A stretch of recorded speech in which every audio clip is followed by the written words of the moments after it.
মনি রাহিম প্রিয় শিক্ষার্থীরা, তোমরা সবাই কেমন আছো? আশা করি ভালো আছো। আমিও আল্লাহর রহমতে ভালো আছি। আজকে আমি কমপ্লিটিং সেন্টেন্সের বেসিক রুলস নিয়ে আলোচনা করব। তোমরা কমপ্লিট সেন্টেন্স নিয়ে অনেক প্রবলেম ফেস করো। তোমরা যদি আজকের ক্লাসটি খুব ভালোভাবে দেখো তাহলে আমার মনে হয় তোমাদের আর কোনো সমস্যা থাকবে না। Let's get started.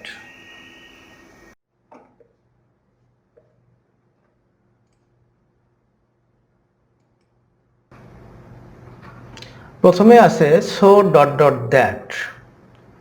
এর বাংলা অর্থ হলো এতই যে।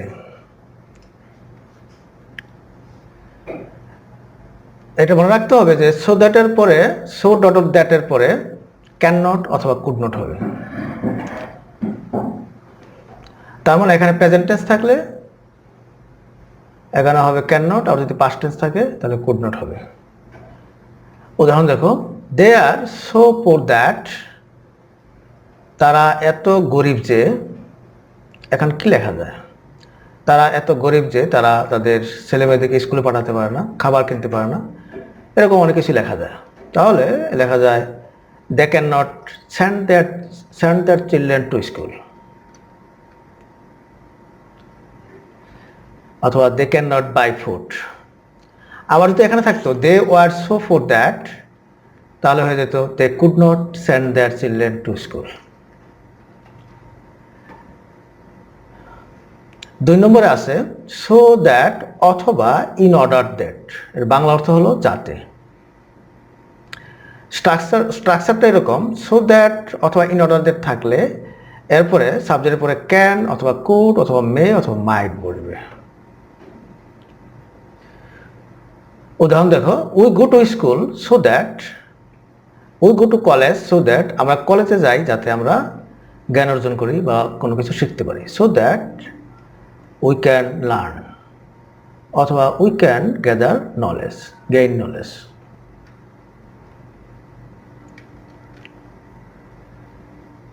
তাহলে কি হলো? We go to college so that we can learn. 3 নম্বরে আছে টু ডট ডট টু, অর্থ হলো এতই যে না।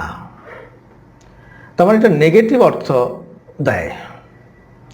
টু ডট ডট টু এর পরে স্ট্রাকচারটা হবে টু ডট ডট টু এর পরে সবসময় ভার্বের প্রেজেন্ট ফর্ম হবে, বি1, তার মানে ভার্বের প্রেজেন্ট ফর্ম হবে। The man is too dishonest to, তাহলে the man is too dishonest to speak the truth, লোকটি এত অসৎ যে সে সত্য কথা বলতে পারে না। অথবা অন্য কিছু দিলেও হবে যেটা এটার সাথে মিনিংফুল একটা সেন্টেন্স হয়। আশা করি তোমরা এগুলো বুঝতে পেরেছ।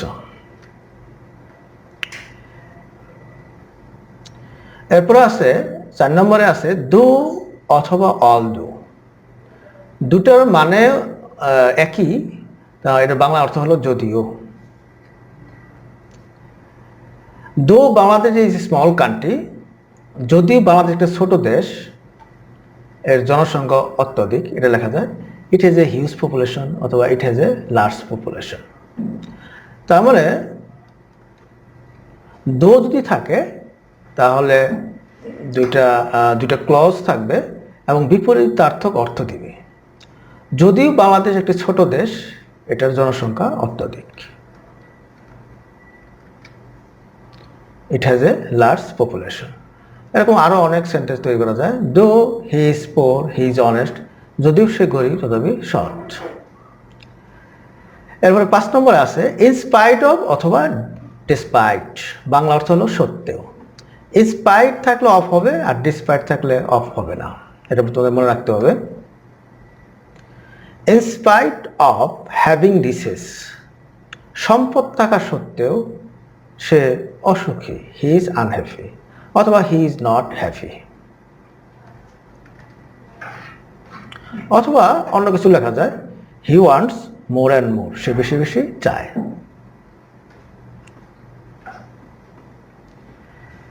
এরপরে আছে সিন্স অথবা অ্যাজ, দুটোর অর্থ যেহেতু অথবা কারণ। উদাহরণটা দেখো, since the water was very salty, যেহেতু পানি খুবই লবণাক্ত ছিল আমরা পান করতে পারলাম না, তারা পান করতে পারলো না, এরকম লিখতে হবে। They could not drink it, we could not drink ইট।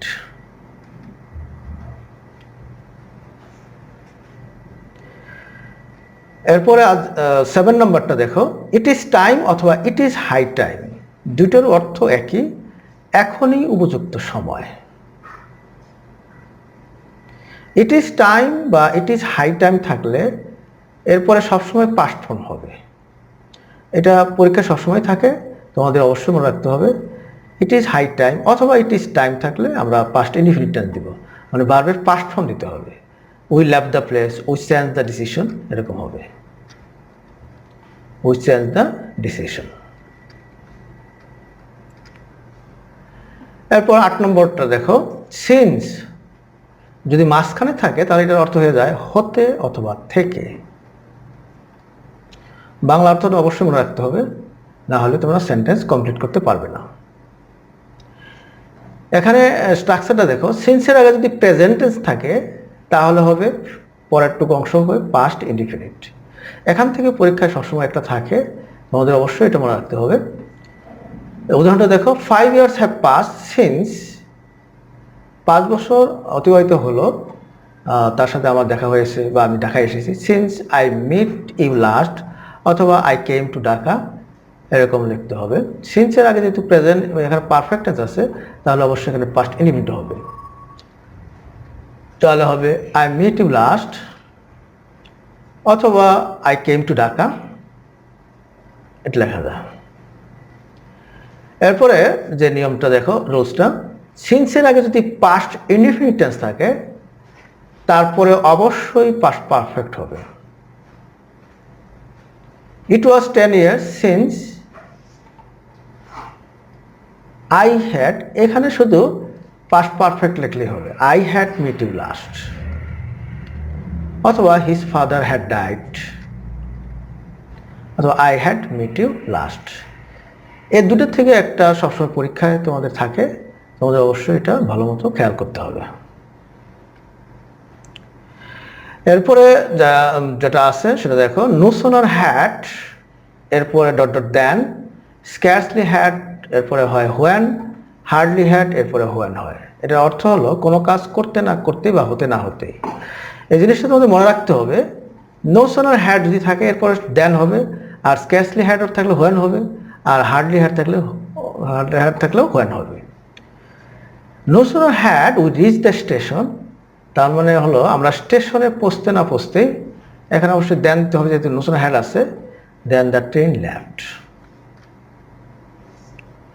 এই সেন্টেন্সটা যদি এরকম হতো, scarcely had we reach the station, তাহলে এখানে দিতে হতো হোয়েন দ্য ট্রেন লেফট। অথবা হার্ডলি হ্যাড থাকলেও hardly had we reach the station, তাহলে এখানে হোয়েন বসতো। এই হলো পার্থক্য। এখান থেকে তোমাদের পরীক্ষায় সবসময় এটা থাকে, তোমাদের এটা মনে রাখতে হবে। এরপরে 10 নাম্বারটা দেখো, উড ইউ মাইন্ড, অর্থ হলো, বাংলা অর্থ হলো আপনি কি কিছু মনে করবেন। তোমাদের এটা মনে রাখতে হবে যে উড ইউ মাইন্ড যদি থাকে এরপরে আমরা অবশ্যই ভার্বের সাথে আইন যোগ করতে হবে। Would you mind opening the door, closing the door, having a cup of tea, অনেক কিছু হতে পারে।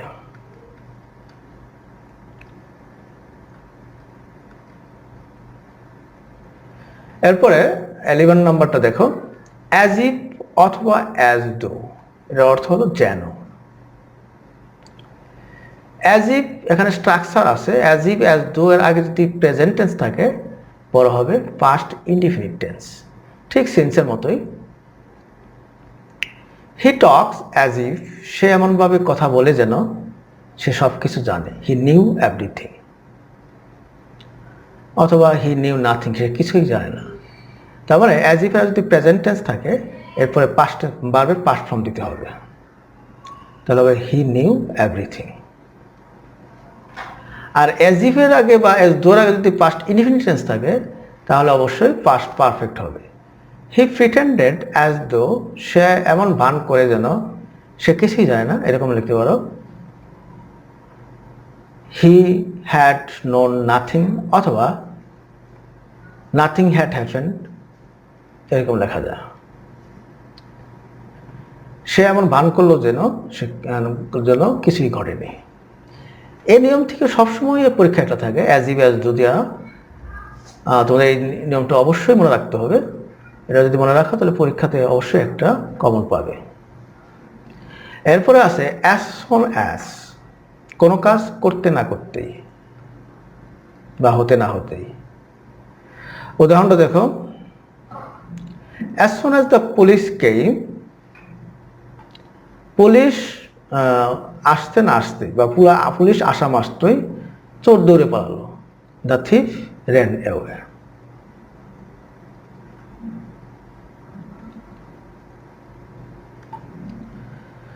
এরপরে আছে আনলেস, অর্থ হলো যদি না। এটা শর্তমূলক বাক্যে ব্যবহৃত হয়। আনলেস ইউ রিড অ্যাটেন্টিভলি, অর্থ হলো যদি তুমি মনোযোগ সহকারে না পড়ো তুমি পরীক্ষা ফেল করবে। You will fail in the exam, অথবা you will not pass the exam.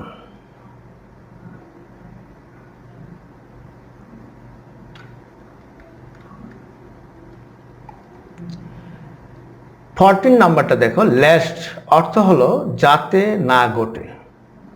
এর স্ট্রাকচারটা তোমাদের মনে রাখতে হবে অবশ্যই। লেস্ট থাকলে সাবজেক্টের পরে অবশ্যই শুড অথবা মাইট বলবে, আর শুড বা মাইট বসলে ভার্বের বেস ফর্ম বলবে।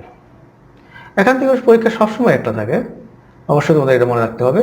ওয়াক ফাস্ট লেস্ট, দ্রুত হাঁটো যাতে তুমি পরীক্ষায় ট্রেন মিস না করো। Lest you should miss the train, lest you should miss the class, lest you should miss the bus, অনেক কিছুই লেখা যায়। সুরের পরিবর্তে অবশ্য মাইটও বসানো যায়, তবে সুরটা বেশি ব্যবহৃত হয়।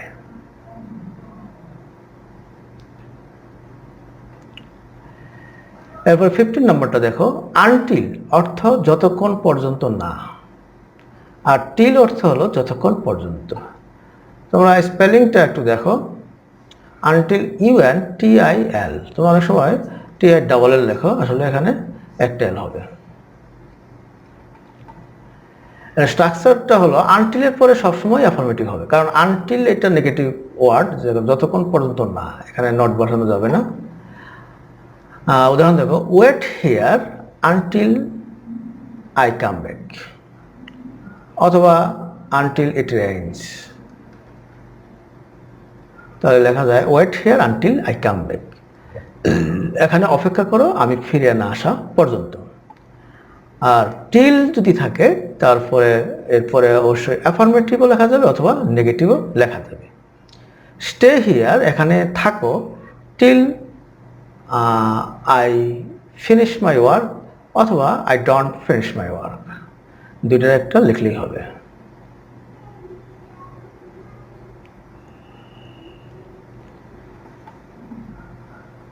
নম্বরটা দেখো, প্রোভাইডেড অথবা প্রোভাইডেড দ্যাট, দুটির অর্থ একই, এর অর্থ হলো যদি। The plane will take off in time provided, প্লেনটি সময় মতো উড্ডয়ন করবে যদি, এখানে প্রোভাইডেড দ্যাট দিলে হবে, প্রোভাইডেড দিলেও একই অর্থ। দ্য ওয়েদার ইজ ফাইন, আবহাওয়া যদি ভালো হয় তাহলে প্লেনটি উড্ডয়ন করবে, অথবা অন্য কিছু লেখলে হবে যাতে মিনিংফুল হয়।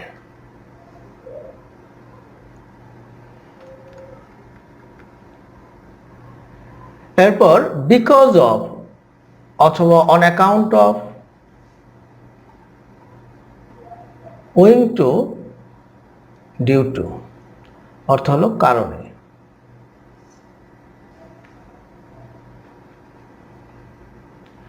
Everybody loves him because of, everybody loves him, সকলেই তাকে ভালোবাসে, বিকজ অফ, কারণে, কি কারণে? Because of his honesty. অথবা বিকজ অফের জায়গায় এখানে যে কোনো একটা ব্যবহার করা যায়।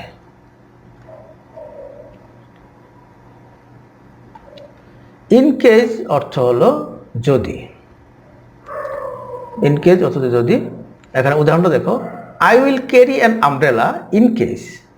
আমি একটা আমব্রেলা বহন করব বা আমি একটা ছাতা নিব যদি বৃষ্টি হয়। তাহলে কি লেখা যায়? In case it rains.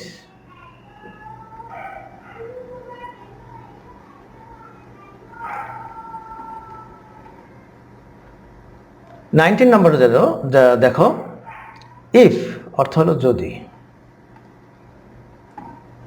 উদাহরণগুলো দেখো, ইফ ইউ কাম, এটা অবশ্য ফার্স্ট কন্ডিশনাল, পরটা হলো সেকেন্ড কন্ডিশনাল, তারপরটা হলো থার্ড কন্ডিশনাল। এখান থেকে পরীক্ষা দেওয়া একটা থাকে, ইফের পরে যদি প্রেজেন্ট টেন্স থাকে তাহলে এটা বুঝতে হবে এটা ফার্স্ট কন্ডিশনাল, মানে সাবজেক্টের পরে শ্যাল বা উইল হবে। ইফ ইউ কাম মানে এটা বাস্তবে সম্ভব, যদি তুমি আসো আমি যাব, I will go.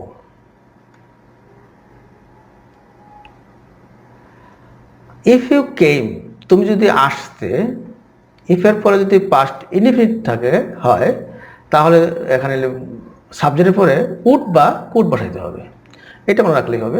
If you কেম তাহলে হবে আই উড গো অথবা আই কুড গো, দুটো একটা লিখলেই হবে। এখানে আই উড গো অথবা আই কুড গো।